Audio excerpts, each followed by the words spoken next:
نيتك ايه في العلاقة اللي انت داخلها دي؟ سؤال غريب مش كده؟ خلوني الأول أرحب بيكم وأقول لكم السلام عليكم ورحمة الله وبركاته. أهلا بيكم في حلقة جديدة من بودكاست وصال. معاكم رنا السمان، ويلا بينا نبدأ الحلقة. سؤال مش متعارف عليه لما تلاقي حد بيقولك انت نيتك ايه في العلاقة دي. كان ممكن السؤال يتقال بطريقة تانية يبقى مفهوم أكتر، زي هو انت بتحب الشخصية اللي معاك، أو انت اتخطبتيله عن حب، او انت شايفة فيه ابو ولادك مثلا. بس فكرة نيتك او نيتك ايه في العلاقة اللي انتوا داخلينها دي، اعتقد مش سؤال دارج معظم الناس بتسأله لبعض. الحقيقة ان في بداية كل علاقة مهم قوي ان احنا نحدد نوايانا فيها. كل واحد عارف هو داخل العلاقة دي ليه. في شخص داخل العلاقة دي علشان يكمل نقص في حياته. في حد حياته كلها كاملة وهو داخل عشان يعني just for fun. انا داخل عشان اتسلى مع الشخص اللي قدامي، مش اتسلى بيه. عايزة اخرج واتفسح واروح واجي واسافر علشان يبقى معايا شريك للمرحلة دي، وعايزة حد يقاسمني فرحتي، انبساطي، رحلتي. خلوني اسألكوا سؤال وارد عليكوا في نفس الوقت. ليه وضوح النية دايما في اي علاقة اهم مرحلة من مراحل تكوين العلاقة نفسها؟ لانها ببساطة اول خطوة بتبني عليها كل حاجة بعد كده في العلاقة. وخلوني اقسمها لكم في صورة نقاط او عناوين علشان تكون واضحة بالنسبة لكم اكتر. مهم قوي وضوح النية لانها بتحمينا من التوقعات الغلط. يعني كل طرف داخل العلاقة عارف هو داخل ليه ومع مين، وهو اصلا ايه مقوماته ومقومات الطرف التاني. انا داخله العلاقه دي علشان عايزه الاقي لي ونيس، عايزه حد الاقيه كده معايا في الرحله بتاعتي، يونسني، يتكلم معايا، اتسلى معاه، نونس بعض.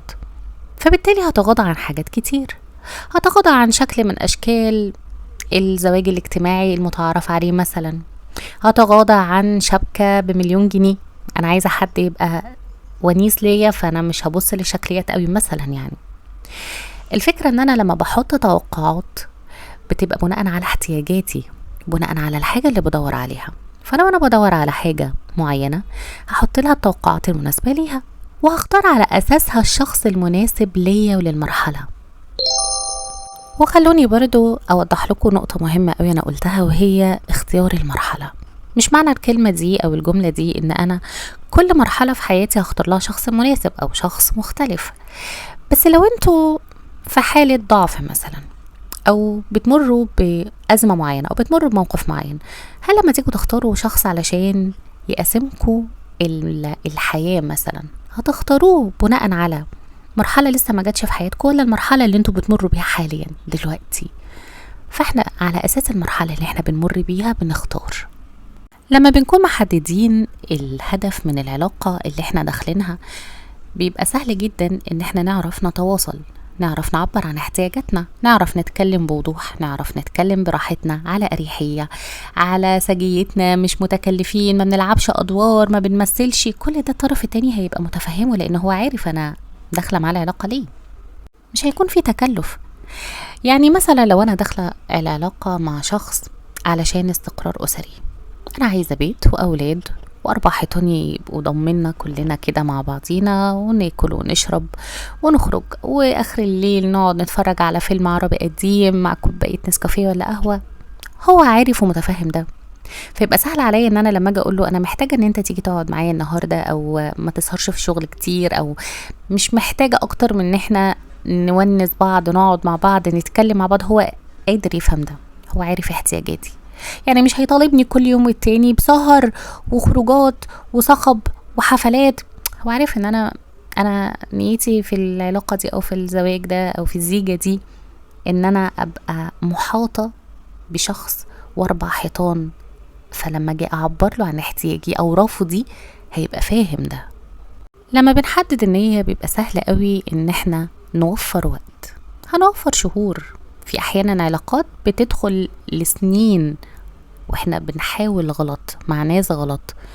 احنا مش شبه بعض، مش زي بعض، مش فاهمين بعض، اتجاهاتنا مش واحدة، نوايانا في العلاقة مش واحدة.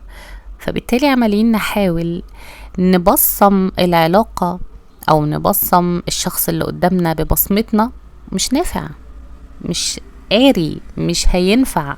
فمن الاول احنا بنوفر وقت. ولعل اكتر حاجة انا بشوفها كويسة جدا في تحديد النوايا في العلاقات هي ان احنا بنقدر نكتشف ونغربل الشخص المتردد من الشخص المقرر هيكمل ولا لا.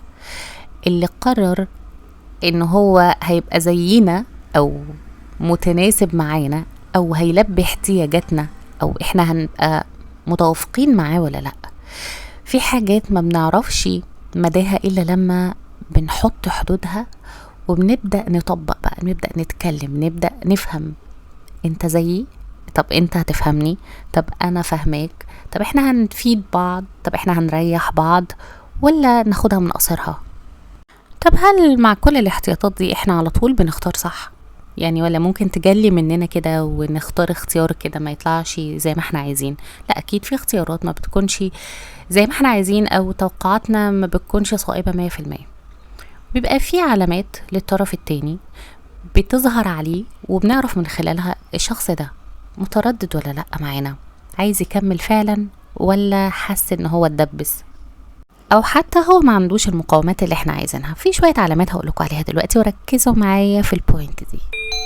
اول علامة واشهرها ان هو ممكن يكون يوم موجود ومهتم وبيسأل وبيرد على التليفونات واونلاين ومتابع معانا، ويوم تاني ولا كأنه موجود في العلاقة دي، مش موجود، مختفي، ما بيردش على التليفون، اوفلاين على طول، مش عارفة اوصله. هنا انت بتبدأي تحسي بحاجة مش طبيعية او انت بتحس بحاجة مش طبيعية. هو الطرف ده عايزنا، الطرف ده بيروح فين؟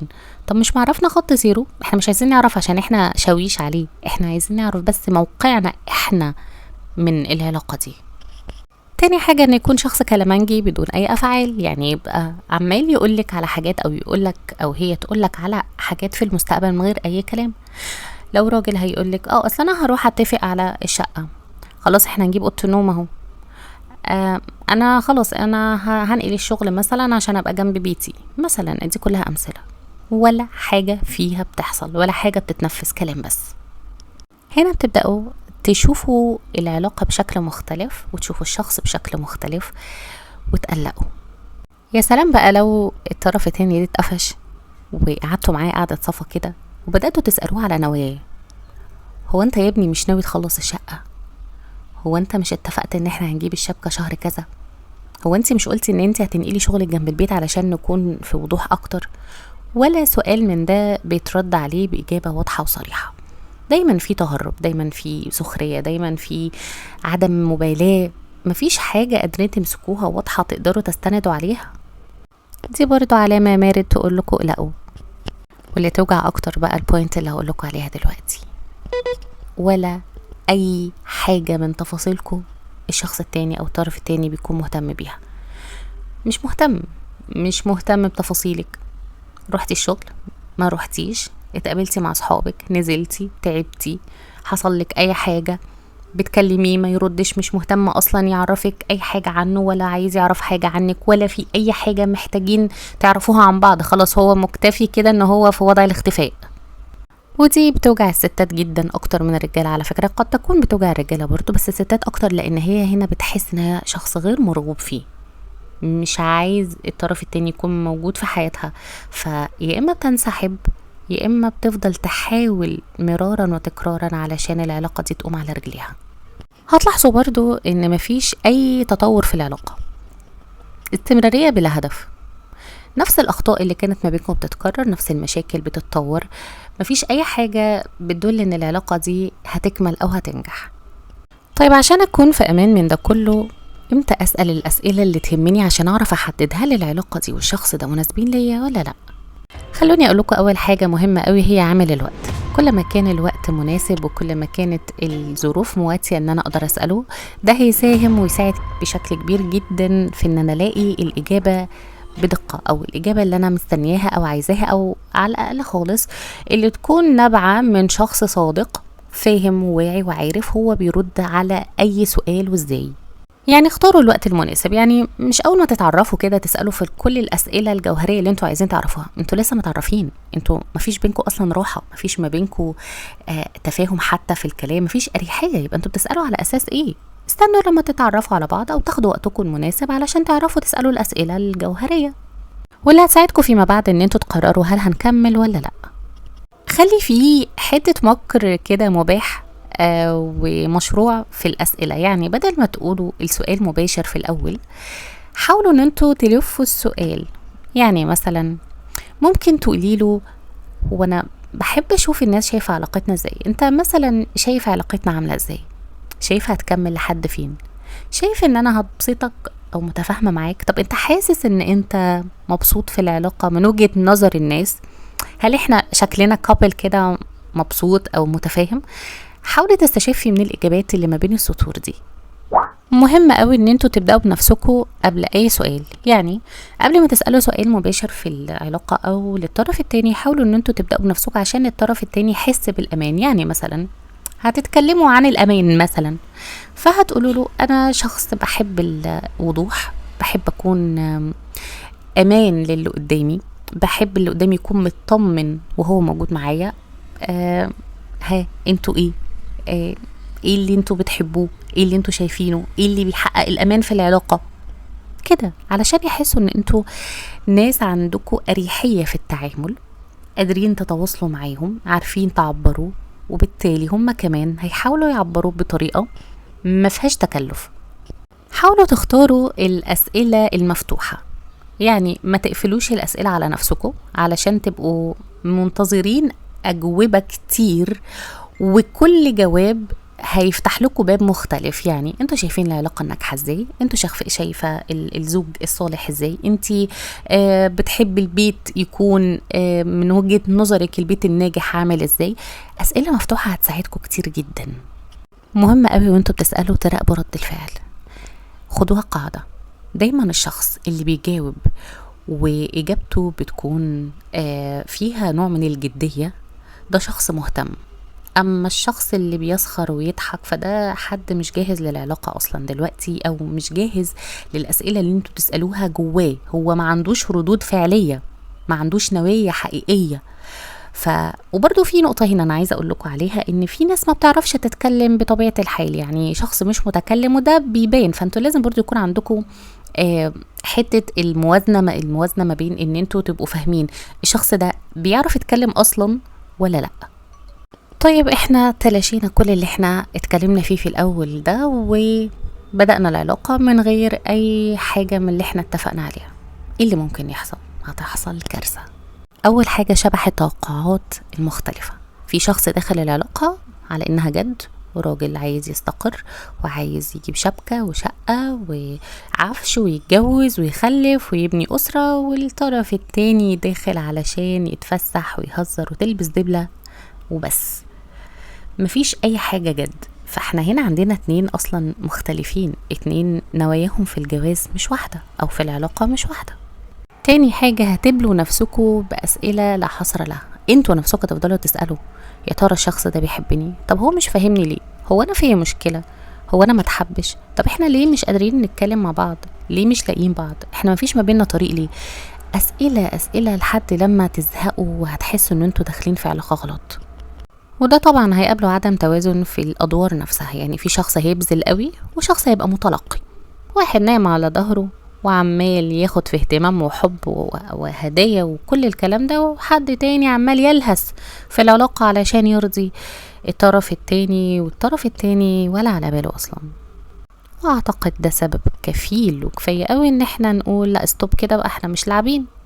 وعلشان كده قبل ما تسألوا نفسكم هي العلاقة رايحة بينا على فين، لازم تقفوا في الأول وتسألوا نفسكم هي العلاقة أصلا بدأت ليه. ودايما كونوا على يقين ان البداية هي اللي بتكشف النهاية. واحب افكركم بالمثل القديم اللي كان بيقول اللي اوله شرط اخره نور. وعلشان نكون على نور مع بعض لازم نحدد النوايا بتاعتنا في اي علاقة علشان نقدر نحدد هل العلاقة دي اللي احنا عايزينها ولا لا، وكمان علشان نتفادى اكبر قدر من الخسائر النفسية والمعنوية اللي ممكن نتحط فيها او نسببها للطرف التاني. يا رب يكون موضوع الحلقة عجبتكم النهاردة، وكون قدرت اوصل لكم المعلومة اللي انا نفسي اوصلها لكم. كانت معاكم رنا السمان، استشاري اسري وتربوي، وده بودكاست وصال.